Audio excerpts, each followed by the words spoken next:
always have the authority to implement it, but you work with the agencies that do. I mean, the other side of that conversation is adding additional commercial development adds to the overall tax base, which in theory does reduce everyone's portion of it, right? And so whether that's through a TIF incentive or that's through a private development, if someone would come to you and say, I'm gonna, increase the overall tax base of the village by X, and it's gonna be this, at that point is someone the plan commission is willing to say, okay, because it's gonna help towards that, we're willing to take it, or someone say, no, we don't want it because we wanna have this other, character, so. The crazy thing about Shorewood is like 98% is like, if you look at the tax base, it's like this much commercial tax base. Correct. Like 98% is housing. Correct. So the most impact that you're gonna have, which is unusual, not like other municipalities, is to redevelop your housing stock. I mean, your older housing stock. That's gonna get you the most tax base. Most of the time, what you're saying is absolutely correct. Residential sucks the life out of your tax base because you have schools. You have kids, and so it's really not a moneymaker. But commercial, there's no children, so it's pure taxes coming in and less services going out. And so typically as a planner, commercial is the way to go. I just always have a wonder about here, because as I sat on and I looked at those numbers, we increased our tax base by like 30% in commercial over the last, and no difference, like in the overall scheme, because we're so heavy on residential. So. A lot of that currently is within the TIF districts, and so when those do close, there should be a benefit seen to the residential rates, but that's a larger debate, obviously. I know, that is. That's what we're having this planning But office session. developer, something that's, not retail oriented may make a big difference. Is it the biggest impact on our single family homes, like that's where the improvement to single family homes, even over duplexes or small apartment buildings, will the value, if you look at the value of a single family home versus a duplex, it's significantly higher. But the value, the most rundown properties in our community are the multifamily. And so if you were to see the jump in value, it would be a little different. I have a question. That's my opinion. With assessments, is it state law, like you can't defer assessments? Like if you fix up your property, Correct. is it possible to defer No, I already asked. reassessment? No. No. You can't get it as a loan, you can't defer it for 10 years, you turn it off. You mean like to encourage? Defer the, like, so you fix up your property, so now you spent the money to fix up your property, The tax- and you won't be immediately taxed your on it for 10 taxes years. go up, as You opposed to like deferring it for a year or two before Yeah. your taxes go up. Yeah, no. State law. Before we get taxing. I did like your comment from this section. I assume, Barbara, this is your comment on here. I think this is how we get to what you wanted, Allison. I thought you saying, keeping it affordable. I think when we look at these outcomes, I think we gotta look at something more broader. I mean, I look at the restaurant, that's a great suggestion because Eric brought up all the reasons you think it's vibrant here from growing up here. I grew up here too. The reason why there's people walking about is because there are those activities, those restaurants, those bars. So more of them may be a way to get there, but I think on here, at least it seems like it's talking about something more broad, like Allison was saying. That's just my thought. So, we'll touch the third rail of shore politics. How do the schools fit in this? I mean, whenever you talk about village or moving here or, taxes and schools. So what role, if any? You know that. So anyhow. Right. So what role, if any, does the school board, do they have any say in this, or are they any part of this larger conversation? They're one of the entities asked to fill out the survey for what it's worth. There you go. So I'm not sure who's guiding that, because I don't know that we have a liaison to the school board, so I don't know. Oh, yeah, we're by board.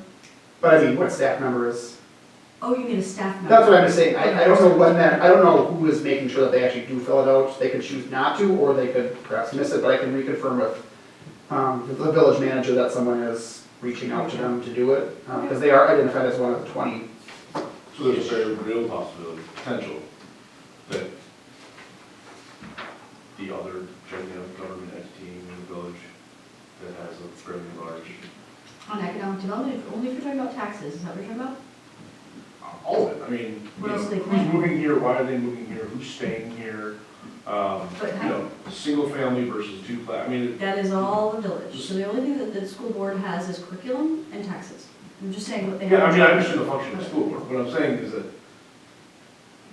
they seem to be an integral part why most people in this village live in this village. For the schools. So, if we're talking about economic development, what role, if any, and this is not my area of expertise, do the schools or the school board play in this larger conversation?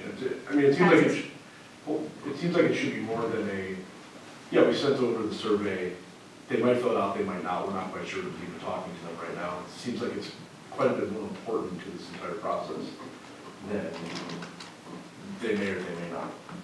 Every entity, the bid is just as important. I'm just saying, in general, everyone has their roles, right? I mean, of how they can impact economic development. And so if you're asking what the role of the school board would be, Well, the typically in schools other general. communities, I mean, just saying in general for economic development around the nation, their jurisdiction would be, they have a big impact on the taxes, so the affordability of your municipality. Which I think we've outlined is probably the most important. Right, so huge. So, And then the second is the curriculum and keeping it good, keeping your school system good so that people want to recruit for the schools. So I think that's the two things they actually have control over for economic development. They definitely have input, but they don't actively recruit, commercial tenant. I mean, there's just not. no, I That's their understand. No, but I think I understand Eric's that. point is, are there zoning rules or things that, so in the traffic study, there's obviously the student crossings that Capitol was addressed. Mhm. So there are things that make the schools, more like safer, walkable, they're more attractive, like if, But we do those as a municipality. right, but that is what we're talking about, right? As a municipality, is that what you were saying? What can we do to make our schools more attractive or better? I mean, Oh, because yeah. they function as parks. So what I'm saying is, you could put a priority on fixing the roads and things around the school. You could, there are things you could do to make the schools technically more attractive. Is that what you were? I mean, some of it, Because sure. that's our Some of it's role. the curriculum of the schools, some of it's Right. the taxes on the district, I mean, it's all, I think you can slice it and dice it. But for me, it's sort of a gigantic entity that exists, that touches everything, but exists kind of in its own silo. Yes, totally. Right. I don't think there's Because of legally how any you way coordinate better? to, Or at all. Right, better. Right. but we don't legally have a right to, No, I asked this at the ICC meeting with all the mayors and village presidents on Monday. Same question. Okay. And no, we don't have a right. I mean, there's nothing that forces you to do that. There are No, different I ways mean- that, like, when the tax bill comes out, that you can collaborate on putting together your letter. So it's more understandable.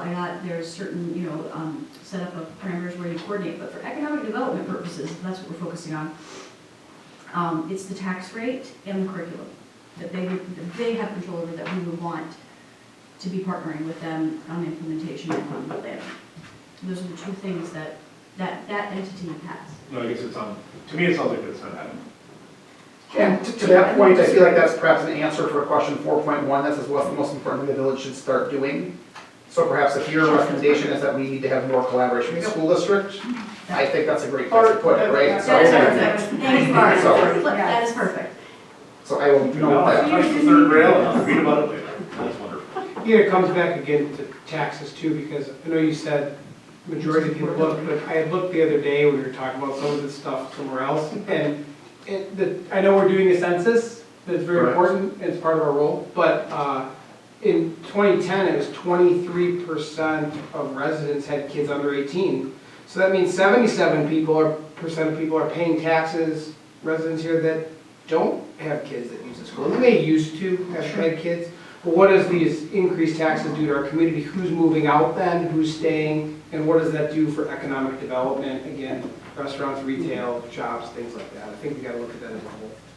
Yeah, I mean, we've been here 30 years, never had kids, paid all the taxes, but the payback is that good schools supposedly keep your property values up. So it has been said, the perception is that the schools are not as good as they used to be for whatever reason, or their taxes are, in the school district, are rising faster than the taxes from the village government. Then people have choices. they want to If stay they here, come back or if on they're the first-time taxes are buyers, everyone. can they get more money, want a house for their money just a little bit further away, so that does have an impact. So isn't that the whole reasoning for the duplex conversion, the single-family homes? Correct. To increase the number of children in the community? Was that not the Well, purpose? so it was, what's your goal? Your goal was to have your housing stock maintained and your tax base maintained, because things were going down in a recession. And one of the ways that you do that is to keep your schools full, because that was our major asset. And but if there wasn't housing, they couldn't come here, and the housing stock that we had wasn't conducive to children. At that time, that's what the rationale was. So for economic development purposes, knowing there was a demand for it, but we weren't able to accommodate it, and we needed to keep our tax base solid, that was the reason they gave for duplex conversion. Now, the reason it was froze, the thinking behind it was, we need to evaluate whether that is still true. Are we converting because duplexes also provide affordable housing. So 10 years later, every 10 years, you should do an evaluation of, is that intent is still valid? And if it is, then you maintain your program, usually you do, and if it isn't, then you switch it. So, but that was the rationale, it was to tax base solid, which is economic development, and our biggest asset and demand was for the schools. And we couldn't accommodate it. Can we accommodate it today? Is it still the same demand? Those are things that need to be asked. I had also heard from a previous village manager that Shorewood does not have as many homes with 4 bedrooms, and so as families grew in size, they would leave Shorewood for a community group to find a 4-bedroom home. For schools. And so, they had more kids, they wanted more bedrooms. Schools were low on enrollment, so we wanted to know why, and if it was a municipal controlled thing, which is housing size and conversion, then how can we fix that so that we could keep the tax base solid? So that's going back to what we, like the village could do, you could allow Yes. for bedrooms being Yeah, we built did that. above garages and things. Sure, if there is a demand and not enough housing for people that want to come to the school system, then that we can do different things with our regulations. And we do have a whole section on housing here, so those Oh. specific things obviously That's right. we'll get to those. Yes, as soon as we're done with this section. So are we on 1 or 2? So, Oh, it's the same question. yeah, the 1 to 3 years or the 4 to 10 years, so short-term and long-term things outcomes that you would like to see. And once again, if you need time to think about it, so there's 29 recommendations in the master One plan. other thing from any other. I thought that was a good one. I'll go back to closing the TIF. Why? So why? Why not? Can't spend any more on it, so let's get it. To lower taxes, right? Let's lower taxes for residents. We've already spent this. I don't know. You know that, that's right. Well, that goes back to not using your TIFs as ATMs, where TIF comes in and you're using it to give this person a loan, give that person a grant, put it all towards repaying that TIF debt, so that those districts close sooner. Right, well luckily right now, we can't spend. The spending period always closes a year or 2 before the TIF does. So, done spending. Anything else? No? Okay, well, Just write that down there. thank you so much. All right, so it's 8:27. We'll take a 5-minute break and we'll resume.